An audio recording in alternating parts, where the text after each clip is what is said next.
Bismillahirrahmanirrahim. Assalamualaikum warahmatullahi wabarakatuh. Alhamdulillah, hamdan lakallahumma ala alaikal jasimah wa ala ni'amikal azimah. Wassalatu wassalamu ala habibina Mustafa Muhammad bin Abdullah alaihi afdalus salati wa atamu taslim. Asyhadu an la ilaha illallah wahdahu la syarikalah wa asyhadu anna Muhammadan abduhu wa rasuluh. Allahumma salli wa sallim ala sayyidil mursalin wa ala alihi wa ashabihi ajma'in. Amma ba'd. Puji syukur kehadirat Allah atas segala karunia nikmatnya kepada kita semua. Salawat dan salam kita sampaikan kepada tauladan kita, Nabi Agung Nabi Besar Muhammad sallallahu alaihi wasallam. Pemirsa Kompas TV Palembang, kita berada pada program Mutiara Iman. Kali ini kita akan bahas satu tema, yaitu tentang 3 kelompok manusia dalam hal ibadah kepada Allah Subhanahu wa taala. Allah Subhanahu wa taala menciptakan kita di muka bumi ini tentu ada tujuannya. Sebagaimana barang-barang yang ada di sekitar kita, orang membuatnya tentu ada tujuan dia membuat barang tersebut. Begitupun kita, Allah ciptakan di bumi ada tujuan, dan tujuan itu terekam dalam firman Allah, Quran surat Az-Zariyat ayat 56. Allah Subhanahu wa taala berfirman, A'udzu billahi minasyaitonir rajim. Bismillahirrahmanirrahim. Wa ma khalaqatul jinna wal insa illa liya'budun. Tidaklah aku ciptakan jin dan manusia, kata Allah, kecuali untuk beribadah kepadaku. Artinya, Allah Ta'ala menciptakan kita di muka bumi ini adalah lil ibadah, untuk ibadah. Karena itu, sudah seharusnya kita perhatian terhadap ibadah yang kita lakukan.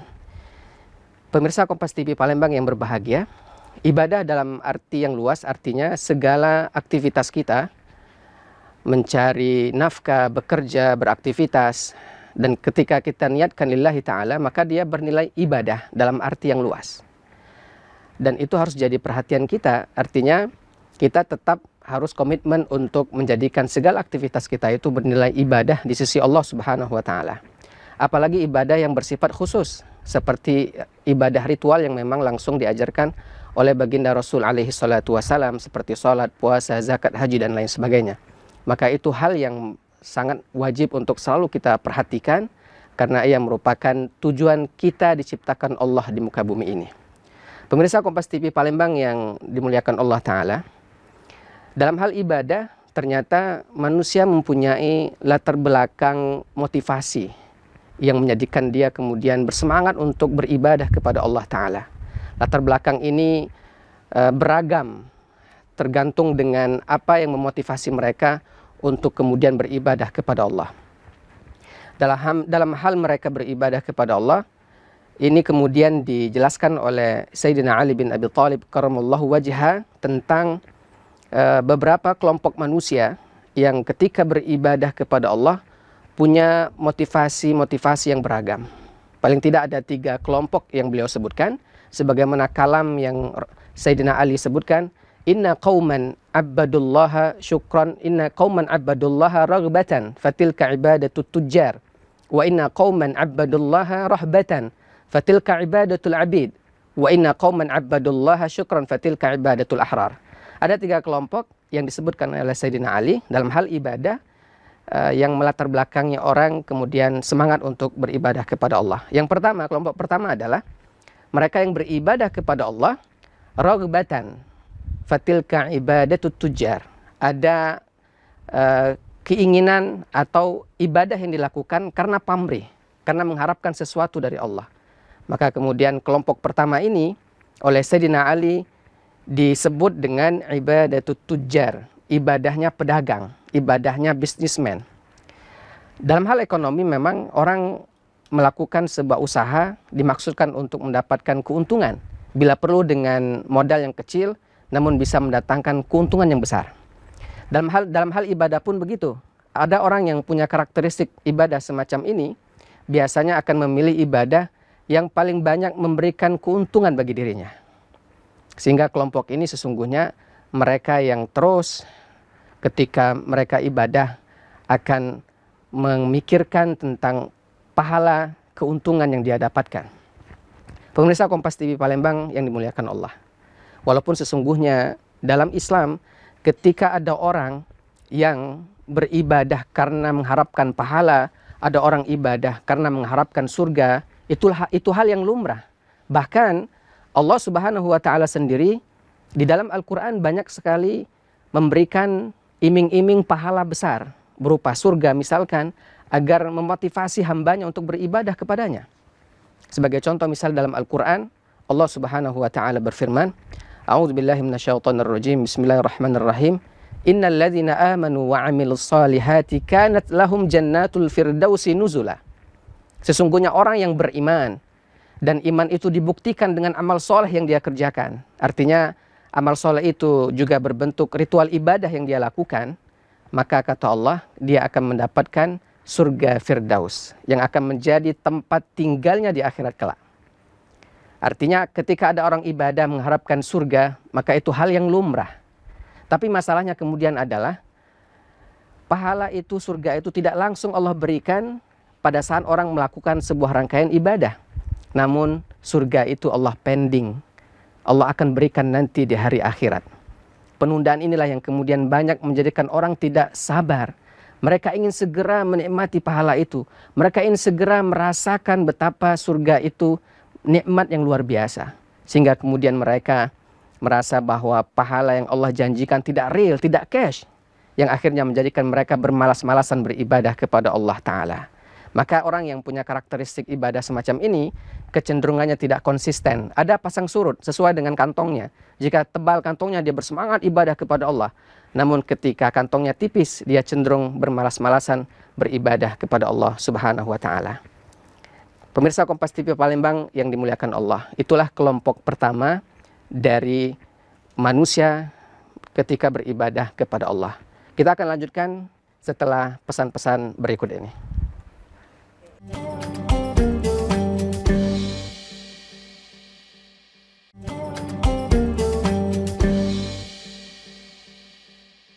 Pemirsa Kompas TV Palembang yang kami hormati, kembali pada program Mutiara Iman. Ketika kita sudah membahas tentang kelompok pertama, mereka yang beribadah kepada Allah karena mengharapkan pamrih dari Allah, yang kata Sayyidina Ali disebut dengan ibadatut tujjar, ibadahnya pedagang, ibadahnya bisnismen. Maka kemudian Sayyidina Ali melanjutkan, ada kelompok kedua dari umat manusia yang ketika ibadah kepada Allah karena takut akan siksa neraka Allah. Jadi kalam yang disampaikan oleh Sayyidina Ali, Inna qauman abadullaha rahbatan fatilka ibadatul abid. Mereka ibadah kepada Allah karena takut akan siksa neraka Allah. Sehingga kelompok kedua ini oleh Sayyidina Ali disebut dengan ibadatul abid. Ibadahnya budak hamba sahaya. Kalau kita lihat, seorang budak punya mental yang khas. Dia baru mau melakukan pekerjaan jika ada yang memerintahkan, disertai dengan ancaman. Seorang budak merasa bahwa apa yang dia kerjakan bukan untuk dirinya. Seorang budak baru semangat melakukan pekerjaan jika ada upah. Dan kualitas pekerjaannya sangat tergantung dengan besar kecilnya upah. Kalau besar upahnya dia bersemangat bekerja. Namun ketika upahnya kecil dia cenderung bermalas-malasan. Begitu juga dalam hal ibadah, kelompok kedua dari umat manusia yang jika motivasinya karena hanya takut akan siksa neraka Allah, biasanya kecenderungan mereka beribadah itu adalah memilih yang wajib-wajib saja. Ibadah yang wajib-wajib saja. Sedangkan yang sunnah cenderung mereka kurangi. Walaupun dalam Islam, ketika ada orang ibadah karena takut akan siksa neraka Allah pun tidak jadi soal. Misalkan ketika kita mendengar sebuah hadis baginda Rasul alaihi salatu wassalam yang menjelaskan tentang azab yang paling ringan diterima seseorang di hari akhirat kelak. Kata Rasul sallallahu alaihi wasallam, "Inna ahwana 'alan nari 'adzaban yaumal qiyamah la rajulun tu'da'u fi akhmasihi qadamaihi jumratun yughla minha dimaghuhu." Yang paling ringan kata Nabi, siksaan bagi penghuni neraka di akhirat kelak adalah seseorang yang diletakkan di bawah telapak kakinya kerikil kecil. Yang ternyata dari kerikil kecil itu dalam hitungan detik menjadikan otaknya mendidih. Ketika kita dengar hadis itu, maka kita akan kemudian merasa takut. Dan kita akan bersemangat untuk beribadah kepada Allah Ta'ala. Dan hal ini lumrah. Karena memang juga dalam Al-Quran, juga dalam hadis Nabi SAW, salah satu metode yang Allah gunakan dan Rasulnya gunakan adalah dengan memberikan semacam warning. Agar kita berhati-hati agar kita waspada terhadap azab yang akan diterima ketika kita tidak mau ibadah atau ketika kita bermaksiat kepada Allah Ta'ala. Karena itu karakteristik ibadah semacam ini pada dasarnya boleh-boleh saja. Ketika dia minta misalkan agar dimasukkan ke dalam surga, maka Allah akan berikan. Ketika dia minta kepada Allah agar dijauhkan dari neraka, Allah pun akan mengabulkan. Asalkan ibadahnya benar-benar tulus karena Allah, maka insya Allah ibadahnya diterima. Karena itu orang yang ibadah ala budak hamba sahaya atau mereka yang ibadah ala businessman, ala pedagang tidak jadi soal bagi Allah. Yang dipersoalkan adalah niatnya harus benar-benar tulus karena Allah. Niatnya harus benar-benar ikhlas karena Allah. Karena andaikan niatnya ternodai sedikit saja, maka ini berdampak kepada ibadahnya akan rusak. Ketika ibadahnya bermasalah rusak, maka tentu berpotensi ibadah itu tidak akan diterima Allah Subhanahu wa Ta'ala. Karena itulah dalam Al-Quran Allah Subhanahu wa Ta'ala menegaskan tentang betapa pentingnya mengikhlaskan niat hanya karenanya. Dalam Quran surah Al-Bayyinah Allah berfirman, "Wa ma umiru illa liya'budullaha mukhlishina lahuddin." Tidaklah mereka diciptakan, tidaklah mereka diperintahkan untuk beribadah kepada Allah kecuali mengikhlaskan niatnya hanya karena Allah Subhanahu wa Ta'ala. Karena itu ketika ada orang yang ibadah bermasalah pada niatnya, bahkan dalam Al-Quran diistilahkan seperti debu yang berada di atas batu yang licin, yang kemudian dihempas oleh hujan yang begitu deras, maka tentu debu itu akan hilang seketika. Begitulah ibadah orang yang ketika ada niat yang lain atau ibadahnya tidak ikhlas karena Allah, maka ibadah itu akan sia-sia di hadapan Allah Subhanahu wa Ta'ala. Pemirsa Kompas TV Palembang yang kami hormati, kemudian yang ketiga kata Sayyidina Ali bin Abi Thalib, "Inna qauman abbadullaha syukran fatilka ibadatul ahrar." Ada kelompok ketiga dari umat manusia yang beribadah kepada Allah bukan karena mengharapkan sesuatu dari Allah. Mereka beribadah kepada Allah juga bukan karena takut akan siksa neraka Allah. Tapi mereka beribadah kepada Allah semata-mata karena rasa syukurnya kepada Allah Subhanahu wa Ta'ala.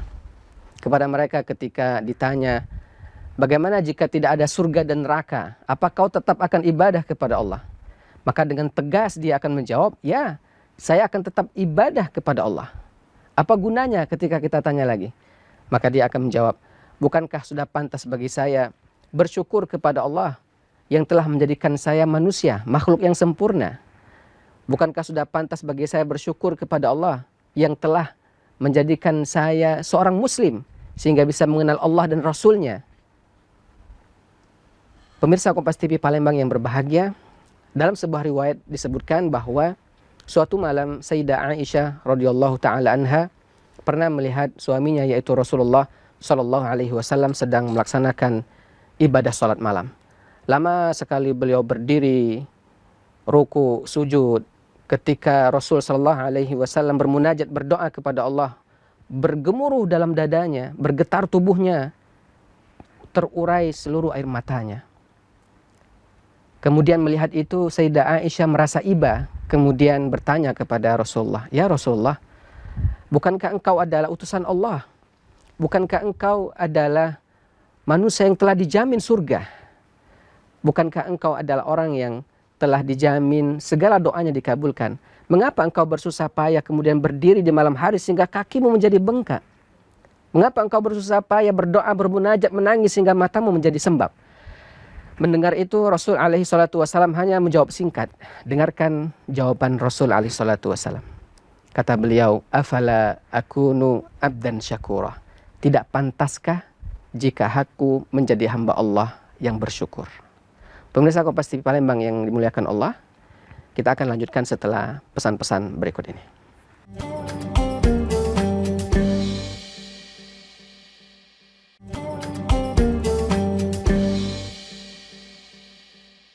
Pemirsa Kompas TV Palembang, kembali lagi di program Mutiara Iman.